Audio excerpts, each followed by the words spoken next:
Dear students, you are heartily welcome to the National University online class. Now, today we are going to discuss about Andrew Marvell, a great metaphysical poet. The title of the lecture is Andrew Marvell, his poem To His Coy Mistress, and the discussion of important questions for the examination. However, hope all of you will be with me, and obviously you will enjoy the class. Okay. Dear students, welcome to the National University online class. During this pandemic, I feel proud to be the part of this National University online class lecture as a research person. Please maintain the health rules. The title of the lecture of today is Andrew Marvell and the poem To His Coy Mistress and discussion on questions. Now, we are going to analyze and discuss the whole poems like that. To His Coy Mistress. The first line, had we but word enough and time, had we but word enough and time, this coyness lady were no crime. We would sit down and think which way to walk and pass our long love stay. Thou by the Indian Ganga's side, shouldst rubbish find? I by the tide of Humber would complain. I would love you 10 years before the flood, and you should, if you please, refuse till the conversion of the just. At the very beginning of the word, we find that had we but word enough and time. This means this is a conditional sentence, and the condition starts with if. Had we but word enough and time means here the speaker, means the lover, says that if he and his beloved had enough time, this coyness lady were no crime.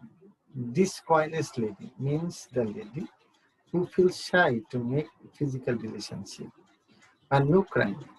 We would sit down.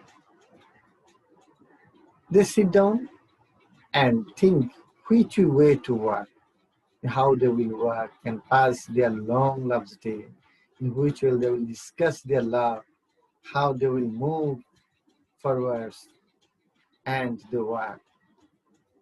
And he thinks, thou by the Indian Ganga's side means the beloved might walk on the Ganga's side or sit by the Ganga's side, shoot rubies find, and she might collect rubies. A very,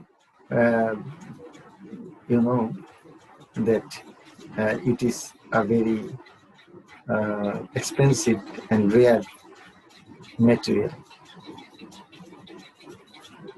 I by the tide of Humber would complain, and he might sit on the bank of Humber and he complained against his beloved. I would love you 10 years before the flood. Here the flood refers to the flood of Noah. Means, according to Bible, Noah, when there caused a great flood, the flood that submerged the whole world.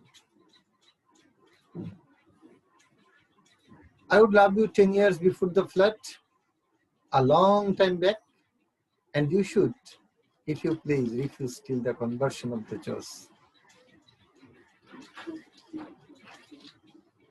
Here, he says that he should refuse till the conversion of the just. Conversion of the just refers to little before the doomsday. Little before the doomsday, when the world will be completely destructed.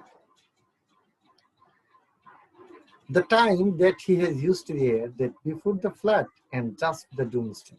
a long time, the time that has no final. Actually, it's a long time if they have. Here we find a metaphysical concept, the conversion of the Jews. Conversion of the Jews. So, this metaphysical concept refers to the time of the very beginning and the end. My vegetable love should grow. My vegetable love should grow faster than empires and more slow. Faster than empires means the world, if we discuss about the prehistoric time of the world, that the world was very dark, and empire gradually human being built the civilization, and empire after one another became built, and the world has become vast.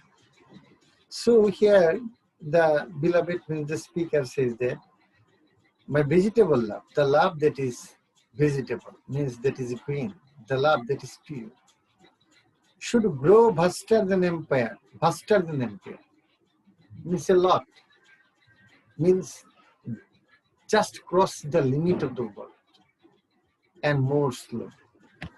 Slowly it will increase, and the love becomes more and more. And he says, and 100 years should go to praise thine eyes. 100 years should go to praise. We find the third line. 100 years should go to praise if he had enough time. So if they had time, just prehistoric period to the doomsday, they got a lot of time. So 100 years should go to praise thine eyes. He adores 100 years to the adoration of his beloved eyes. And on thy forehead gaze, 200 to adore each breast. On thy forehead gaze, and he just gazed at the forehead of his beloved, and 200 years he passed each breast. How he exposed his love, and how he will expose his greater love by praising the different organs of the beloved he shows here. But 30,000 to the rest, and 30,000 years he would spend to praise the other organs of our body. An age at least to every part, an age at least to every part.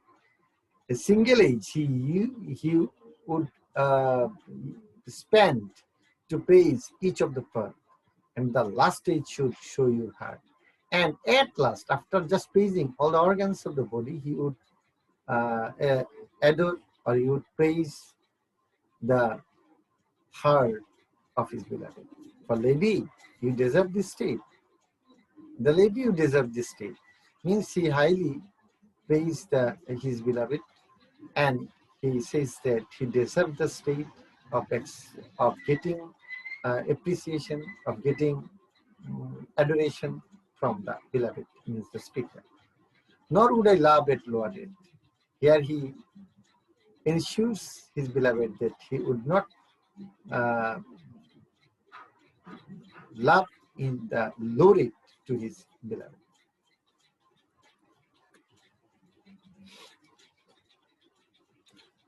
Here we find in the second stanza at the very beginning, we find but. But at my back, I always hear. But at my back, I always hear. Means, but at my back, I always hear time's winged chariot hurrying near. Here he expresses his sorrows that time moves in such a way that it moves very, very quickly, and it doesn't stop for a single moment. Rather, it flies like the wing of chariot.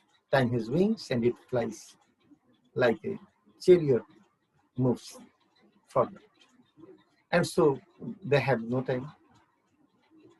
And yonder all before us lie. And yonder all before us lie, desperate of vast eternity. And yonder all before us lie, everything that lie before them, deserts of vast eternity, nothing but a desert, because they have no time to make love. The beauty shall no more be found. And he says, after days, thy beauty, the beauty of lover, the beauty of beloved, shall no more be found. One day, the beauty will decrease and the beauty will be perished just after the death of the beloved. So he says that the beauty shall no more be found, nor in thy marble board. And after her death, she will be put into coffin and she will be engraved. So nor in thy marble board shall sound my echoing song. That the poet praised him if he had enough time, but the beloved will die.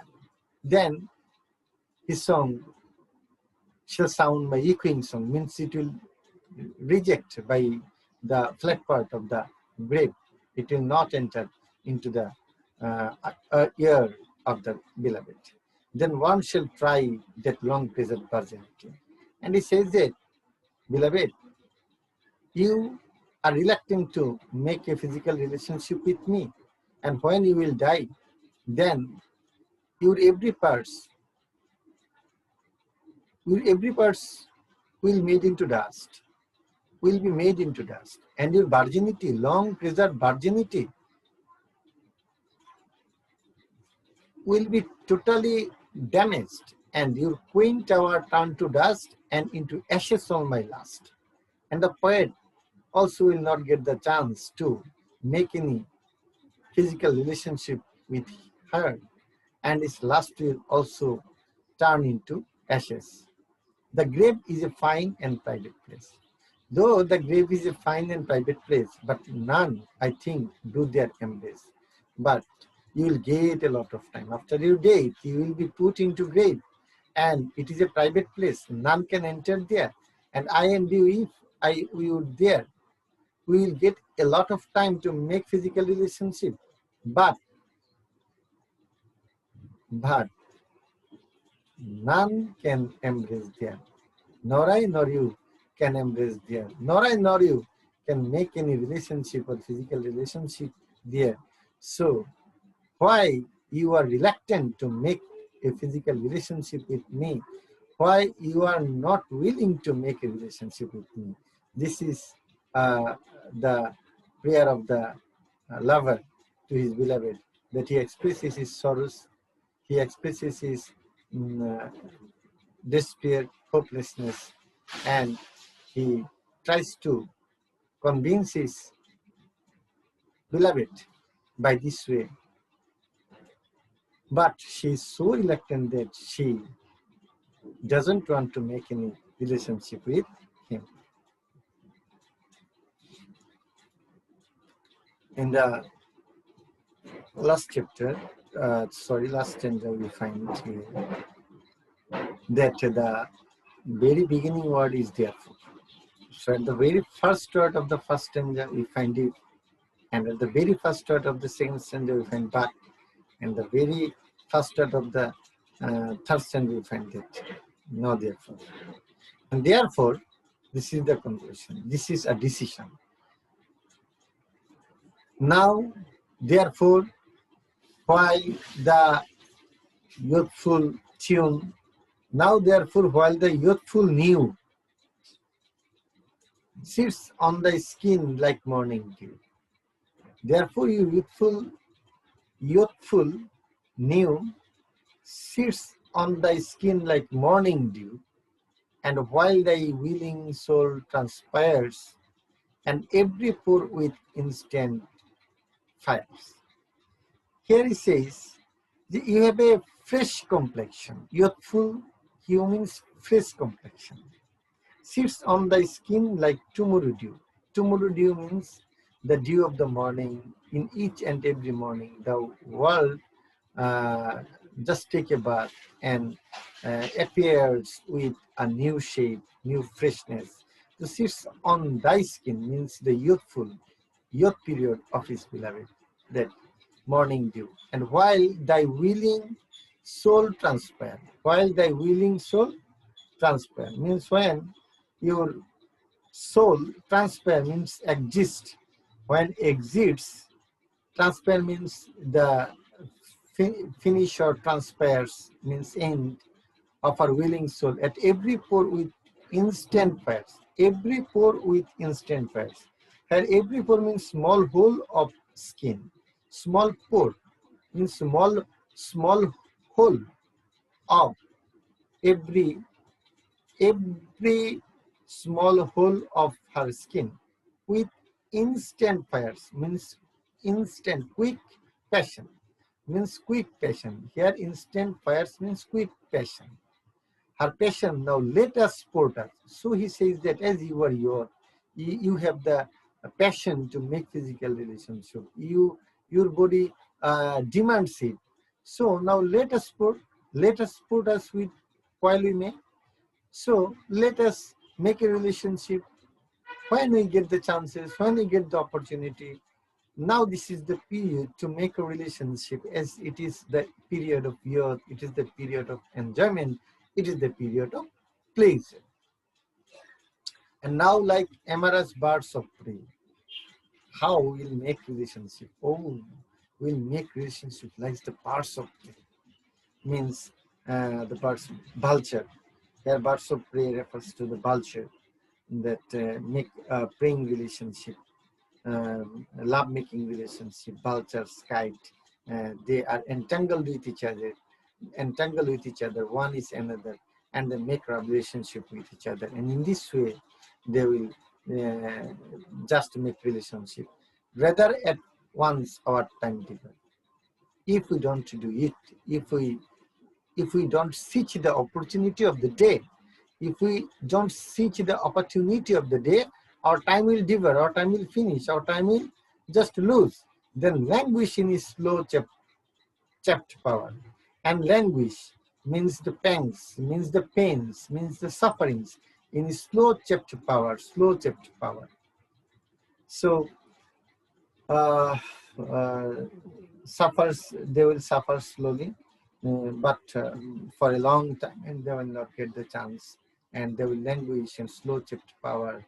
Their intentions and their sexual and physical demand will lose someday later, and they will not get the chance to have the opportunity in future.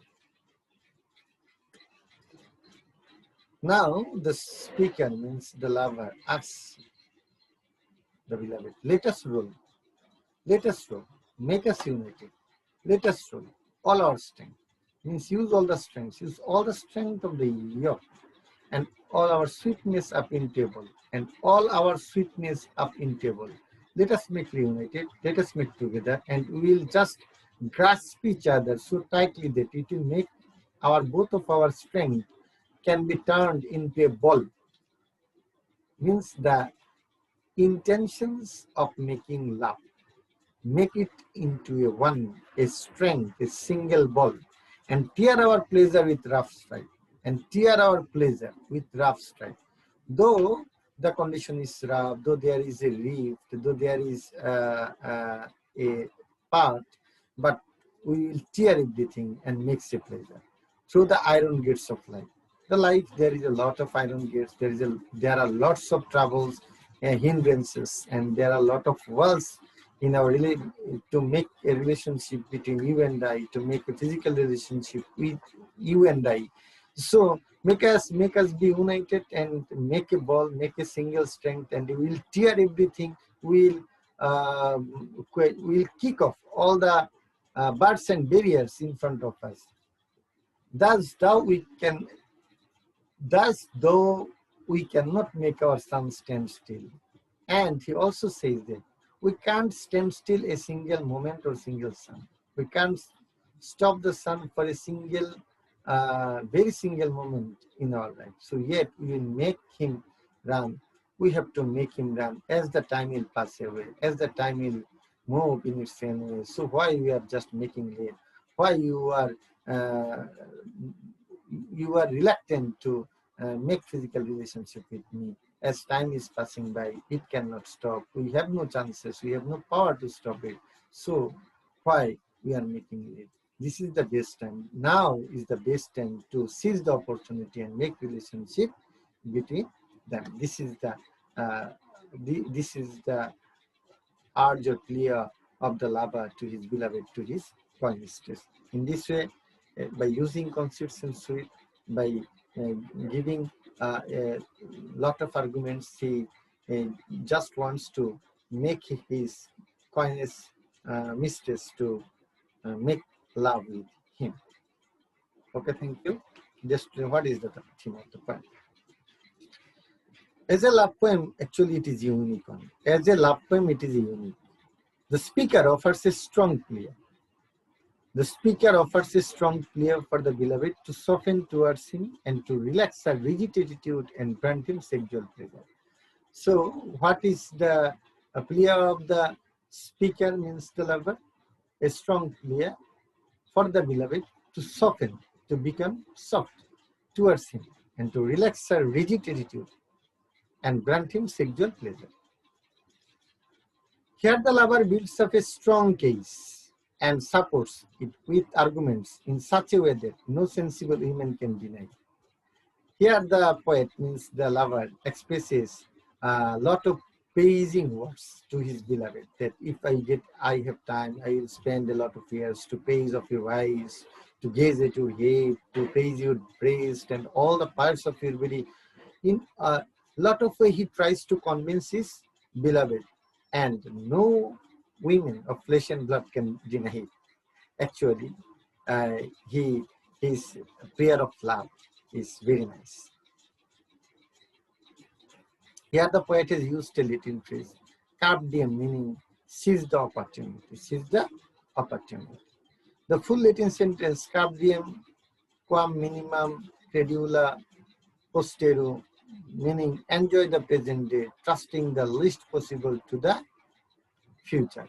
The full Latin sentence, carpe diem quam minimum credula postero, meaning enjoy the present day, trusting the least possible to the future. Means here the poet gives the preferences on the present day, not the future. He emphasizes on just take the present opportunities, leaving behind far away to the future. The future is future, it may come on now, but present is present. So why you are just rejecting your present time? Why you are not seizing the opportunity at present? This is the urge of the poet or the speaker here to his beloved.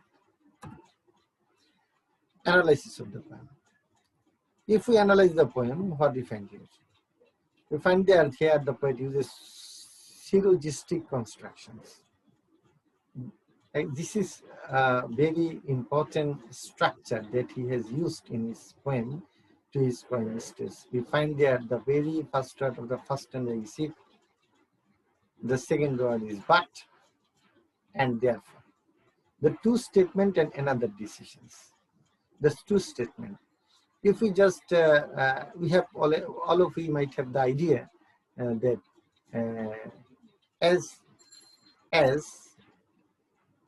as human beings are animal, and every animals die, so human being will die. As human beings are animal, and every animal die, so human beings die. First two sentences, as human being are animal, and animal die. Human being, the statement, and animal is the another statement. With the base of the two statements, we can make the conclusion that human being die. And this is the decision. And this is called the syllogistic constructions. You all the students who belong to arts and read logic in your intermediate level, you can easily understand that this is the part of your logic.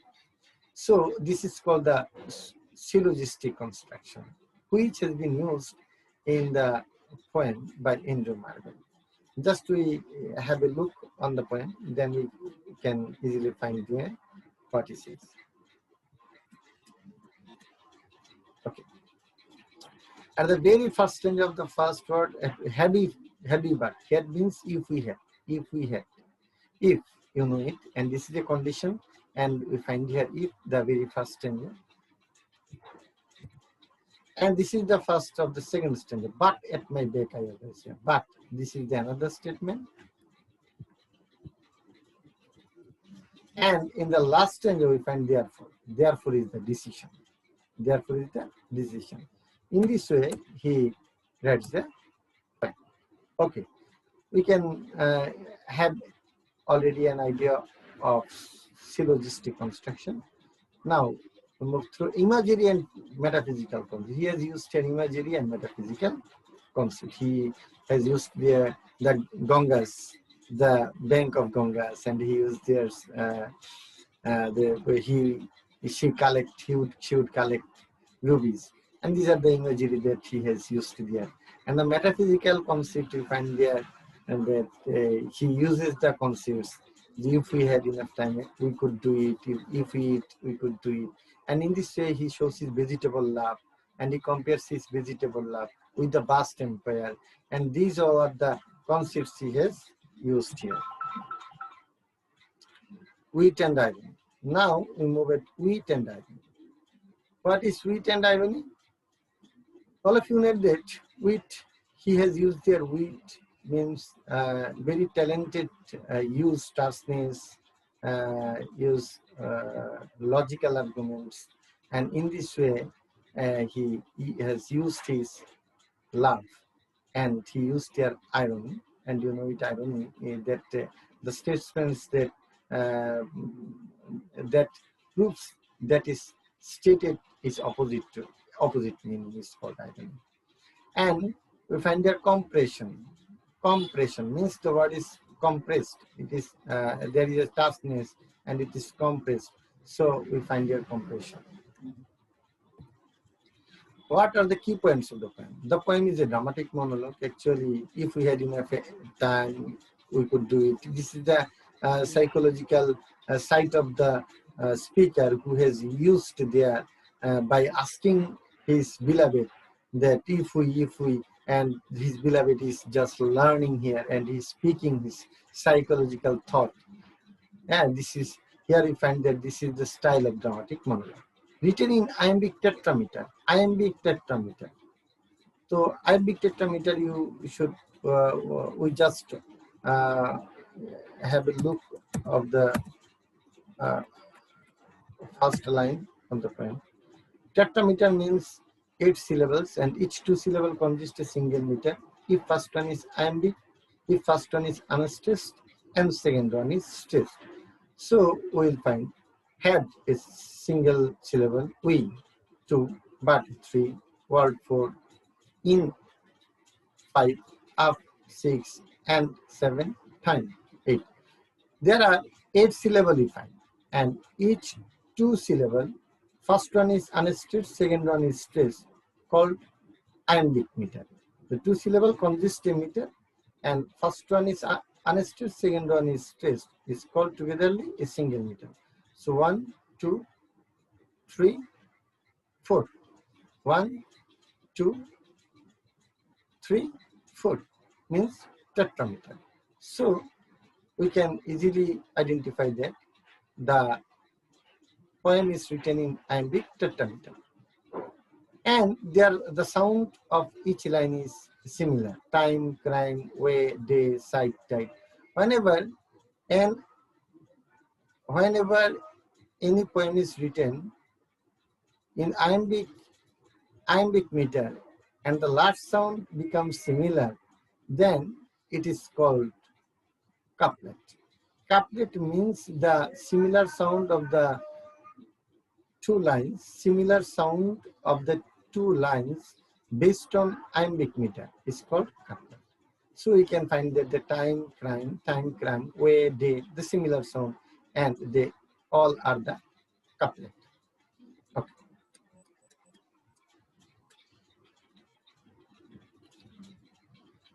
So it is a rhyming couplet. The poem has 3 sections. You know that the poem has 3 sections.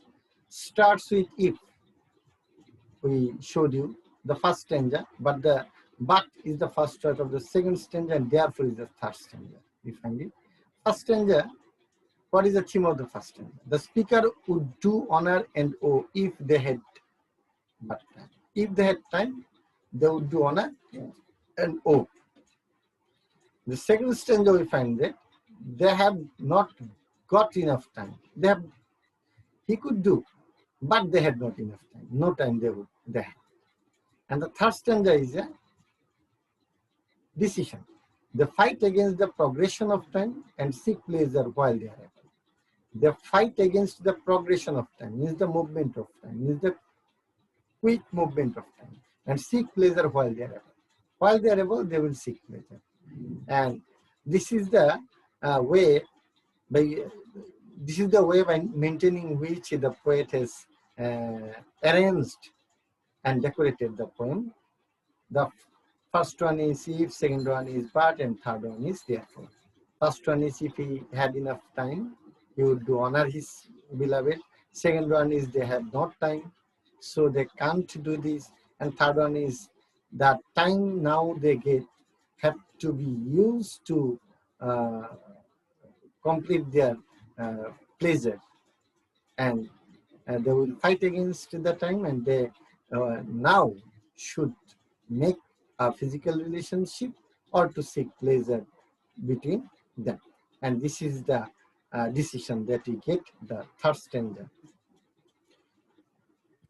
Okay, dear students, now we are going to discuss about the three questions that we gave you in the very first lecture of Andrew Marvel, means the fourth lecture. Metaphysical traits of Andrew Marvel. You already find metaphysical traits, conceits, words, arguments, dramatic beginning, argumentative presentations, theme of love, etc. If you can get the another questions, means the critical appreciation of to his coin mistress. So to his coin mistress, you can write down the total discussion of the poem that we have already discussed with you now.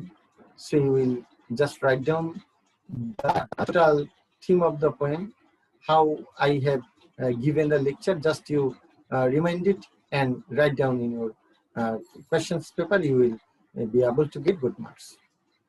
And the last question is carpe diem theme. This is the theme of the poem to his coin mistress. Carpe diem theme, and I told you that carpe diem theme, this is the Latin word. What is the meaning of the word? Seize the opportunity. Seize the opportunity. How will seize the opportunity? When the poet gets time, he will seize the opportunity to have relationship with her beloved, and he asks to his beloved to do this. And this is the way he expresses his prayer to his beloved. And this means carpe diem theme. And carpe diem theme refers to the seize the opportunity, not thinking of the future.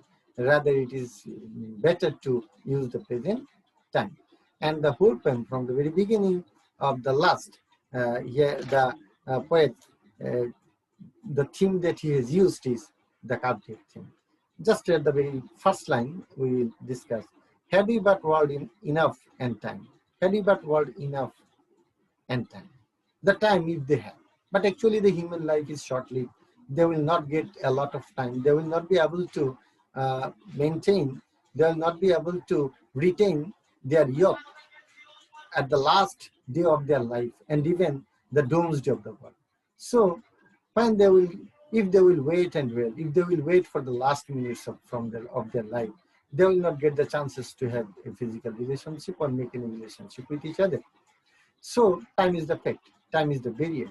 Time makes you well to complete all the desirable things in the world.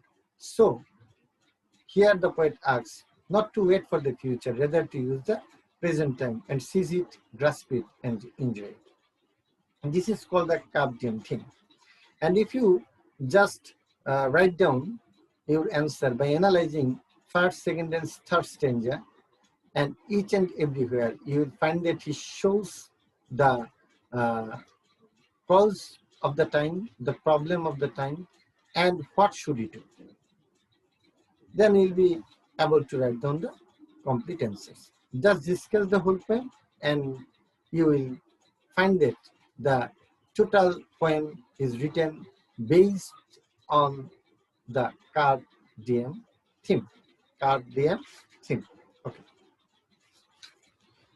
This is the poem into Marble and is very popular poem, you know. The speaker here expresses a strong plea for the beloved to soften towards him and to relax her favor. The lover, who may be the poet himself, builds up a really strong case and support it with arguments which no sensible women can reject. The poem has thus what is known as a carpe diem theme. Carpe diem theme means is the opportunity. So you can just write it in your questions that carpe diem theme means. And this carpe diem theme is the main and focal point of the poem, which you will discuss in your answers. And so far, I think you will get good marks. Dear students, we discussed the whole poem and the two questions. This poem supports you two questions. The first one is the theory of carpe diem, means carpe diem theory.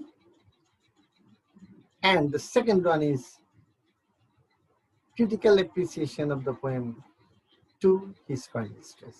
So you read the poem, a very easy poem, and very, very lyrical poem.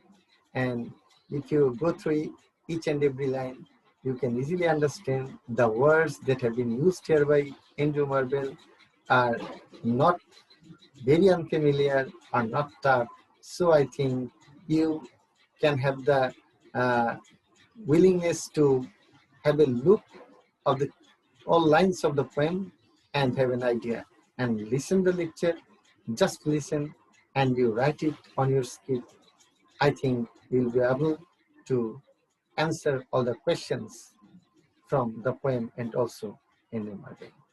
Dear students, in the next lecture, we will discuss about George Herbert, and later we'll discuss Fairy Queen, and the last one is Paradise Lost.